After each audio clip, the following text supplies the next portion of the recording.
It begins with something deceptively simple, a gift, a custom-made outfit for Veldora, a gesture small enough to seem trivial, yet layered with meaning.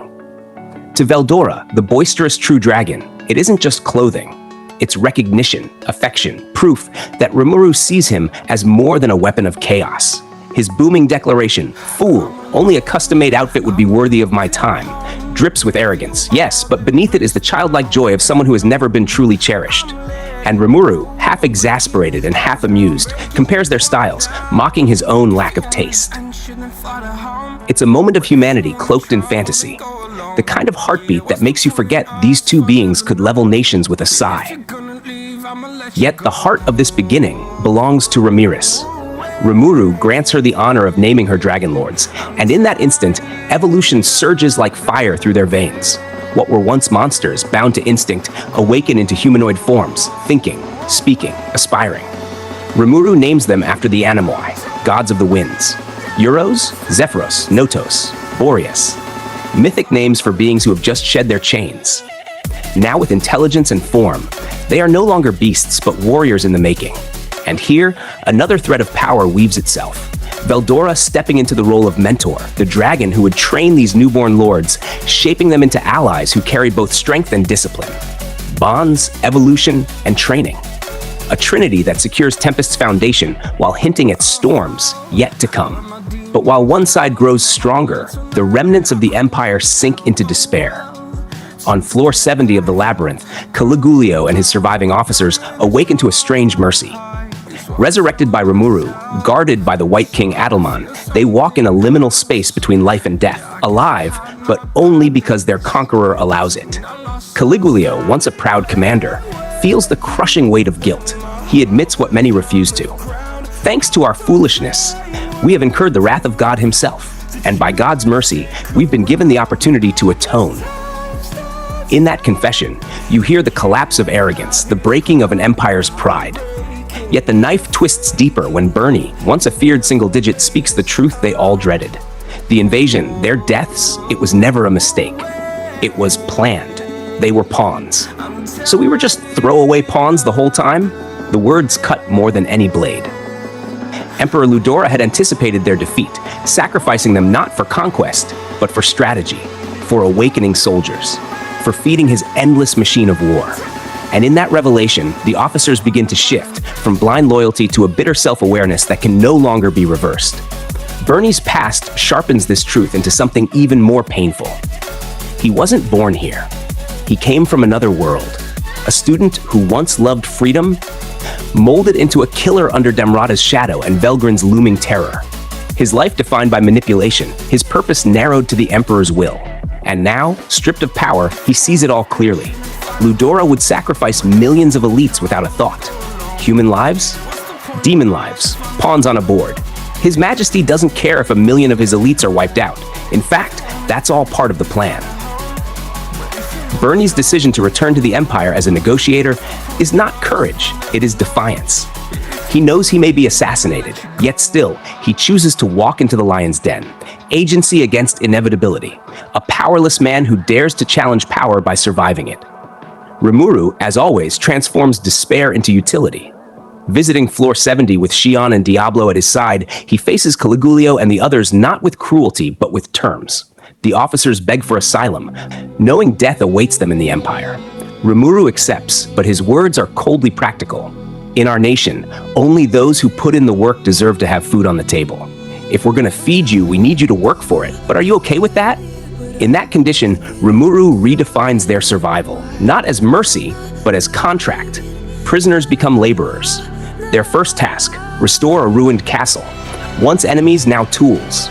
Once soldiers of the Empire, now builders of Tempest. It is control disguised as opportunity.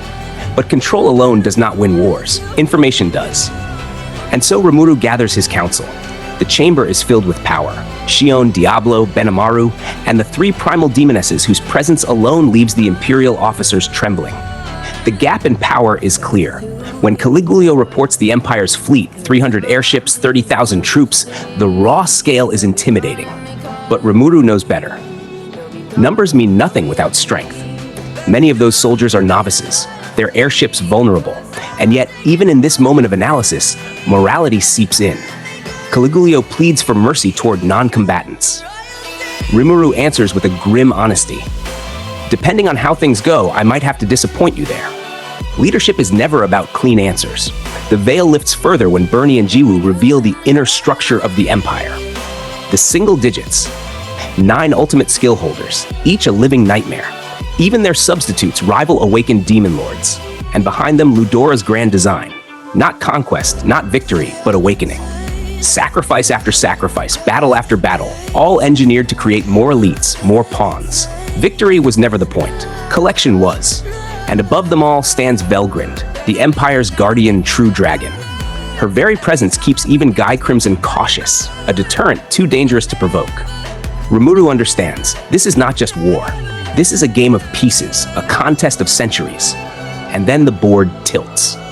Guy Crimson arrives, his aura suffocating, his tone venomous. Hey, I'm here.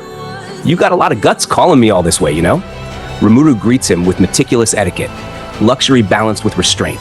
He dismisses his staff, knowing one wrong move could mean their deaths. And when Velzard enters, the room itself bends beneath her beauty, her dominance. Veldora's elder sister, innocent smile masking an endless abyss of power. Rimuru thinks to himself, better be careful I don't exhibit any bad manners around them. This is not diplomacy. This is survival under the gaze of gods. Yet even gods play games. Over tea and cake, Guy speaks of his rivalry with Ludora, a game spanning centuries. He forces Rimuru into a corner, demanding cooperation. Defeat Ludora's pawns, but do not kill the Emperor. It is less a request than an ultimatum. To refuse would mean enmity with Guy himself. So Rimuru concedes, masking his unease beneath calm. Subtle camaraderie emerges, but it is fragile, woven of necessity, not trust. And within this game, truths emerge like knives. Ludora can bestow ultimate skills, but only degraded versions, temporary and flawed. What once seemed invincible now carries limits. Rimuru listens, learns, and locks the knowledge away, even as Guy's laughter makes the room feel smaller. The talks spiral deeper. Rimuru reveals fragments of his own truth, his reincarnation, his evolution, his ability to channel souls into awakening. Guy, ever perceptive, begins to trust him more, even as he tests him. And then comes the demand: awaken Misery and Rain, his maids. The cost? 500,000 souls. Rimuru agrees, not because he wants to, but because refusal is too dangerous. The ritual is cloaked in secrecy, performed under the shadow of Guy's watchful eyes. Diablo steps in, his presence a distraction, buying Rimuru the space he needs. And amid all this tension, another scene plays quietly. Velzard chiding Veldora, her guidance harsh yet caring, his pride too stubborn to accept it. Even dragons, eternal and unshaken, carry the weight of family. Night falls, but the game does not end. Guy insists on staying, his presence a constant reminder that Rimuru is never off the board. Yet the awakening succeeds. Misery and Rain rise stronger than before, and Rimuru gains allies even as he pays in blood and souls. Tempest grows, though the burden grows heavier still. And then comes the final spark, Elmesia, Big Mama, Empress of Thalion, arriving unannounced. To the world, she is a ruler unmatched. To Rimuru, she is also a prankster, an ally, a friend who sees beneath the masks. Yet her question slices through every layer of camaraderie. Are you trying to destroy the world? Because she sees it. The power accumulating around Rimuru, the primals, the dragons, the awakened. And she fears what he might become. But Rimuru answers with the conviction of someone who carries the weight of both worlds. He does not seek destruction, he seeks preservation. A world where people can live, can build, can belong, even if it means dirtying his own hands with crime, forging underworld societies in secret, creating trade alliances in public, pulling every string he must to hold the fragile balance together. And so the future directions unfold, not as prophecy, but as choice. Bonds evolving into strength, enemies reshaped into allies, the Empire revealed as a machine of sacrifice. True dragons and demon lords colliding in games that stretch beyond human comprehension. Rimuru stands in the center, balancing tea and diplomacy against blood and souls, each decision binding him tighter to the fate of nations.